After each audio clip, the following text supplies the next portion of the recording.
الرحمن الرحيم الحمد لله إلهي بقى مهدلة قلبتي صورت قلي ماشان إنان سجون مادنو دمان وحن سلامة يا قبلها ماشان فدية أو هالجميالكي وهو بقى هذا الدين إسلامكو نو أقولان الله قبلها هالكان فدية إني مدحوين يال استاهلان يوحك في عن سببته هو ضدك ضل كان يضد كان إنتاس وسو شقيني يقول qofna waxba ku siineen maalin walba markay wax arkaana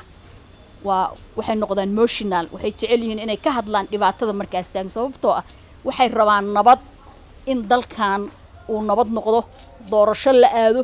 wax dagaal iyo wax colaada midna aysan ka dhicin marka waxaan leeyahay jazaakalla ilaahay ba amaalkiina gudi kara wixii la dhihi waa la yiri waxaan rabaa laba qodob oo yar inaan dul istaago mid waa dadka ku dhaqan magaalada Muqdisho oo indheer garadka leh aqoonyahanka leh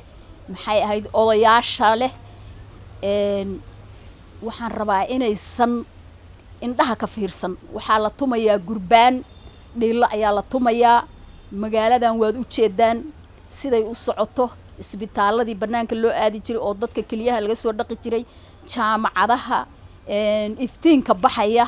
waxaa la rabaa waad ogtihiin meeshan ka nimid inaad u istaagtaan oo ilaahay darta ugu istaagtaan damisaana durbaanka la tumayo oo colaadeed oo ujeedada goonida iyo qof inuu wax ku hela ah inaad damisaan taas ayaa la idinka rabaa guryaha liftiga lagu fuulaya ma joogayaan isbitaalada kaliyaha lagu dhaqanaya ma joogayaan maxay ahayday ganacsiga qurxaha badan iyo laamiyaasha la samaynayo oo lacagtoodii ay shacabka Soomaaliyeed ay iyagu ku samaystaan qofna ku support garayn waa la gubayaa waa la daadinayaa marka waxaan rabaa dadka Muqdisho ku nool dal iyo dabadba haday joogaan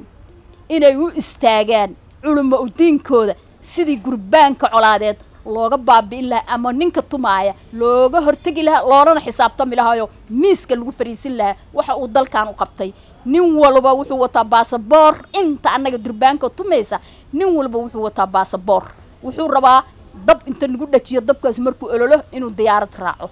laakiin ilaahay waxaanu ka baryeynaa inaan ilaahay nagala tashan dad masaakiin aan nahay dadan shaqo haysan baa badan magaalada waad u jeedaan baaga muddada baadiyihii magaalada iyo miyiguba waa isku dhaqnaayeen waxa ka jira abaar waxa ka jirta cudurro waxa ka jirta colaad markii la dhihi lahaa warsee dadkeena ugu shaqeynaa oo anaga contributionka aan aruursanay qofna anaga gurmadka ilaahan ka sugeynaa waan ummadda Soomaaliyeed way yaqaanaan say isugu gurmadaan in taas lagu darsado qorshaha oo gurbaanka colaadeed ama qabiil u tun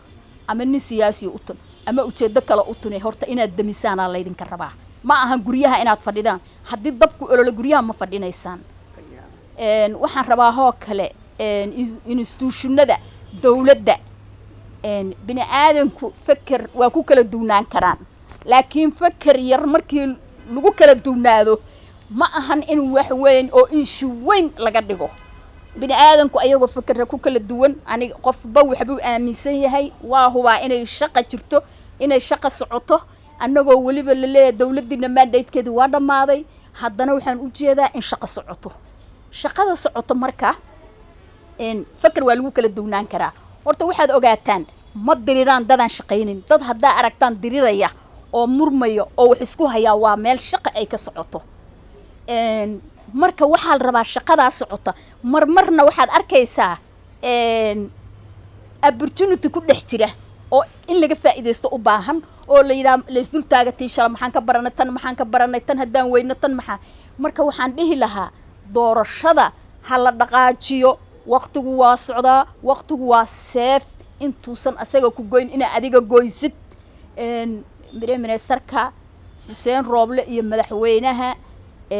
waa huba maantay ayaga wax u gooniyo oo ka dhaxeeya inaana jirin taasaan aaminsanahay laakiin waxa la isku qabtay inay tahay mas'uuliyadda iyo shaqada la hayo waxaan jeclaan lahaa shaqada la hayo iyo mas'uuliyadda sida ay tahay in loo fuliyo qof walba wuxuu rabaa aaminsanaado laakiin mas'uuliyad ayaa idin saaran dalkan burburay 30 sano ceelka ku dhacay dhibaataysan shaqada aan lahayn cid walba u malabsanayso in ay qabsato oo go'go'aysato awalan la go'go'ay calamo yar yar naloo kala dhiidhiibay inta harta marka waa idin baryeynaa annagu idin caayimayno idin xagxagan mayno hebelow hebel malihin laakiin codkayaga markaad maqashaan waxaan rajaynayaa ilaahay qalbiyadiina inuu naxariis ku soo dejiyo ummadda Soomaaliyeed aad u horseedaan meel fiican adinkoo maxay ahayday fikirro kala duwan hadartan kala xambaarsana laakiin waxa idinka dhaxay waa dal iyo dad la idinku aaminay waa idin aaminay caaway quraanjada iyo gabadha masaakiinta oo dayacan oo abaarta iyo roobka iyo dhibaatada adinka ayaa mas'uuliyadeedii sida ilaahay ka baqa ummadda Soomaaliyeed waxay idinka sugaysaa war fiican oo lagu farxo oo lagu naaloodo oo horumar leh oo hididiile leh ayaan idinka sugaynaa insha Allah ilaahay idankiisa waxaan rabaa cid kasta oo colaad dhiilo ama gurbaan tumaysa ilaahay inuu naga qabto annaga uma baahnin maskaxdeedu maantay iyo dhagahayagu inay maqlaan 30 sano kadib dagaal Muqdisho ka dhacay ama Soomaaliya ka dhacay waa waxaan na sugayn waa waxaan na filayn waa wax aad noo kiciyay xilligan meeshana keenay inaan isugu nimaadno soo wurwurno marka hooyooyinku nabad luluntu biyo la'aan ma noolaan karto haweenkuna nabad la'aan ma noolaan karaan nin dan lana